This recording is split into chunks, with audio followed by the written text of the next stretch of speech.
Dahulu kala di sebuah desa bernama Karangkejambon, hiduplah seorang wanita bernama Wandan Wanguri. Ia memiliki seorang anak laki-laki yang bernama Joko Tulus. Joko Tulus, sini Ger.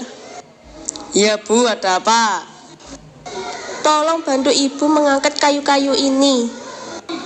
Baik Bu. Di saat perjalanan pulang, Joko Tulus dicegat oleh teman kampungnya. Joko Tulus didorong sampai terjatuh ke belakang. Lalu Joko Tulus dibuli oleh mereka.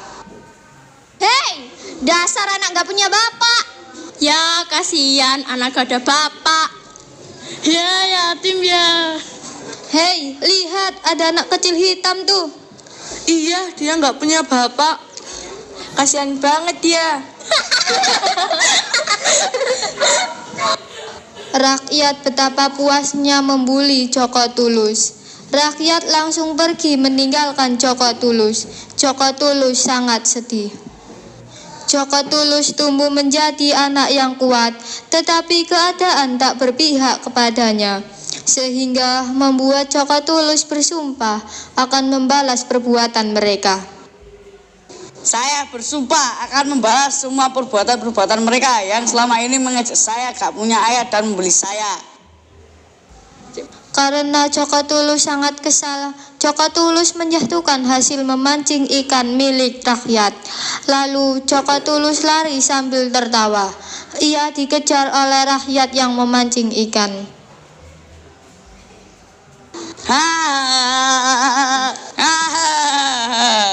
Hei, anak kurang ajar. Sini kau. Joko Tulus setelah dikejar, Joko Tulus pergi ke sebuah kebun pisang milik rakyat.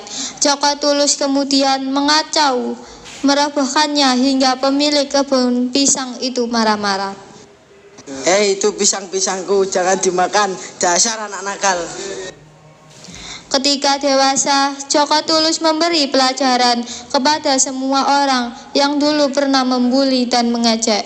Joko Tulus berniat untuk menjadi orang yang kuat dan akan menguasai negeri ini. Hari demi hari, Joko Tulus selalu membuat keributan dan kekacauan. Akhirnya ia mendapat julukan Kebo Kicak.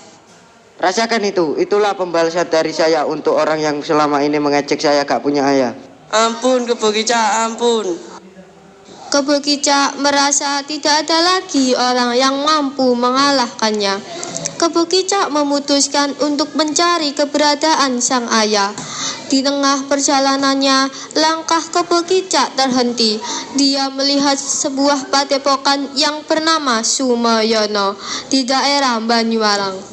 Tak sengaja, Kebo Kicak melihat dua orang yang sedang latih tanding di halaman. Kebo Kicak tertarik untuk belajar di tempat itu karena melihat keduanya sama-sama sakti.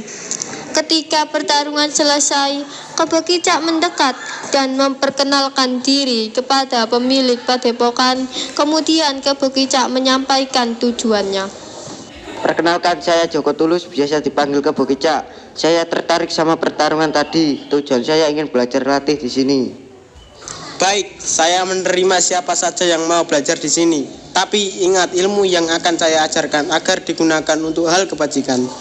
Baik guru, saya berjanji dan sanggup menggunakan ilmu itu untuk hal kebajikan. Sebelum melatih Kebo Kicak, sang guru memperkenalkan seseorang kepada Kebo Kicak yang bernama Surontanu. Kebo Kicak, perkenalkan, ini namanya Surontanu, kakak seperguruanmu. Perkenalkan, nama saya Kebo Kicak.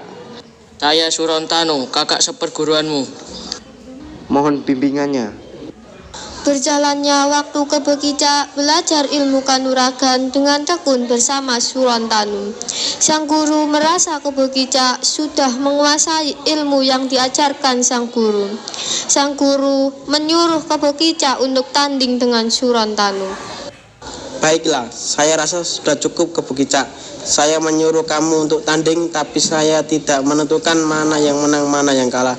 tapi saya menentukan siapa yang belajar ilmu kanuragan yang telah saya ajarkan dengan benar. Silakan. Baik, Guru. Kebo Kicak dan Surantanu bertarung dengan mengeluarkan ajian dan jurus yang diajarkan sang guru. Keduanya sama-sama hebat dan kuat. Walaupun Surantanu belajar ilmu kanuragan lebih dulu, tapi Kebo Kicak dapat mengimbangi Surantanu. Dirasa sang guru sudah cukup, sang guru menghentikan keduanya. Sang guru juga memuji keduanya sama-sama hebat, kuat, dan sakti. Baiklah, saya rasa sudah cukup. Semua hebat. Ingat pesan saya, ilmu yang telah saya ajarkan untuk hal kebajikan. Baik, Guru. Surantanu, akan kuberi sesuatu, tapi ingat pemberian saya harus selalu kau jaga dan kau rawat. Baik, Guru.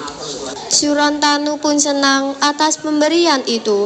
Bersamaan dengan itu, Kebo Kicak berpamitan kepada sang guru untuk melanjutkan perjalanannya mencari keberadaan ayahnya. Terima kasih, Guru. Saya mau pamit untuk melanjutkan perjalanan saya dan saya barusan mendapat kabar kalau ayah saya ada di kerajaan Majapahit. Baiklah, silakan Kebo Kicak. Sesampainya di gerbang istana, Kebo Kicak terhalang oleh prajurit. Kebo Kicak lalu menyampaikan tujuannya kepada para prajurit. Tetapi prajurit tidak menerimanya dan menyuruh Kebo Kicak pergi. Siapa engkau anak muda? Saya Joko Tulus, biasa dipanggil Kebo Kicak. Tujuanmu apa datang kemari? Saya datang kemari ingin menemui ayahku, Siapa ayahmu? Tuan Patih Pangulang Jagat, dan saya ingin menemuinya. Tidak mungkin, saya tidak akan percaya. Karena perlakuan prajurit, Kebo Kicak terpaksa mengeluarkan kesaktiannya. Lalu prajurit terhempas tak berdaya. Melihat kejadian itu, prajurit yang lain berusaha menghadang Kebo Kicak, tetapi mereka terkalahkan. Salah satu prajurit menghadap sang patih dan melapor. Lapor, di depan ada anak muda yang membuat keributan. Dia juga mengaku bahwa Tuan Patih adalah ayah kandungnya. Setelah mendengar laporan dari salah satu prajurit, Tuan Patih lalu bergegas menuju halamannya, lalu menanyai Kebo Kicak. Siapa engkau anak muda? Berani sekali kau membuat keributan di sini.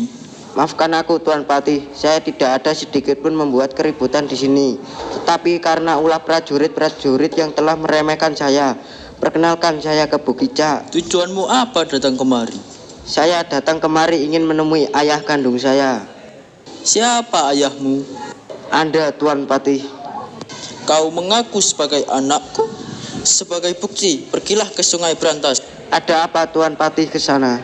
Kalahkan bajul ijo yang ada di sana, karena bajul ijo sudah meresahkan warga dan selalu menyerang warga yang melintas di pinggir sungai, dan ia juga membawa batu hitam. Baik, Tuan Patih. Kebo Kicak menyanggupinya. Kemudian Kebo Kicak pergi ke Sungai Brantas. Ketika Kebo Kicak mendekat pinggiran sungai, Kebo Kicak terkejut karena bajul ijo menyerangnya dengan ganas. Tetapi Kebo Kicak dapat menghindari dengan mudah. Pertarungan bajul ijo dengan Kebo Kicak pun terjadi. Keduanya hampir seimbang. Bajul ijo pun akhirnya kelelahan. Bajul ijo memilih pergi meninggalkan Kebo Kicak. Sementara itu, Kebo Kicak mencari keberadaan batu hitam yang dijaga oleh bajul ijo. Kebo Kicak saat itu menyelam ke dasar sungai dan akhirnya Kebo Kicak mendapatkan batu hitam itu. Dibawalah batu hitam itu ke kerajaan Majapahit. Tuan Patih, saya berhasil menemukan batu hitamnya dan saya juga berhasil mengalahkan bajul ijo itu. Patih sangat senang sekali karena bajul ijo dapat dikalahkan. Patih Pangulang Jagat akhirnya mengakui Kebo Kicak sebagai anaknya. Baiklah, karena kamu dapat mengalahkan bajul ijo, aku mengakui kamu sebagai anakku. Atas jasa itu, kau juga mendapat kehormatan untuk memimpin salah satu daerah Majapahit yang berada di wilayah barat. Baik, terima kasih. Kau telah mengakui aku sebagai anakmu. Wilayah itu berdekatan dengan padepokan tempat Kebo Kicak berlatih dulu. Di wilayah itu sedang terjadi wabah yang mematikan. Wabah itu disebabkan oleh banteng Tracak Kencana, peliharaan milik Surantanu yang dirasuki bajul ijo. Aduh, panas sekali kulitku. Tolong sembuhkan kami sudah tidak kuat. Aduh, panas setan. Ah, panas. Wajahku panas sekali. Ah, panas. Panas. Baiklah, tenang, aku akan segera membantumu. Kebo Kicak memikirkan satu-satunya cara untuk menghilangkan wabah itu dengan memusnahkan banteng tersebut. Kebo Kicak kemudian menemui Surantanu dan berharap mau membantunya. Ada apa engkau datang kemari, Kebo Kicak? Aku kemari untuk meminta tolong agar kau menyerahkan banteng itu. Kau ini keterlaluan, Kebo Kicak. Tidak akan kuserahkan banteng ini kepada siapapun. Tapi Surantanu, bantengmu ini sudah dirasuki oleh bajul ijo. Dia menyebabkan wabah kepada warga sekitarku. Mohon mengertilah. Aku tak peduli dengan para warga. Banteng ini adalah warisan dari guru kita. Dia sudah mewariskannya ini padaku. Paham kau? Ya, aku paham Surantanu. Akan tetapi untuk kepentingan negeri ini, bantengmu itu harus dimusnahkan. Tidak, aku sudah berjanji pada guru akan menjaga dan merawat banteng itu. Walau nyawa ini menjadi taruhannya, jika kau terus mendesak, aku akan melawanmu. Kau sungguh keras kepala Surantanu. Jika itu maumu, akan kuladeni. Pertarungan antar murid seperguruan tidak terelakkan.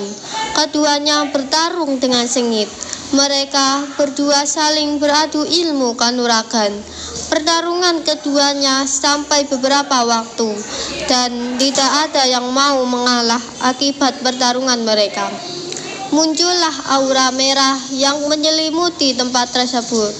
Dalam bahasa Jawa, hijau adalah ijo, merah adalah abang. Dari kedua kata inilah konon kota Jombang berasal.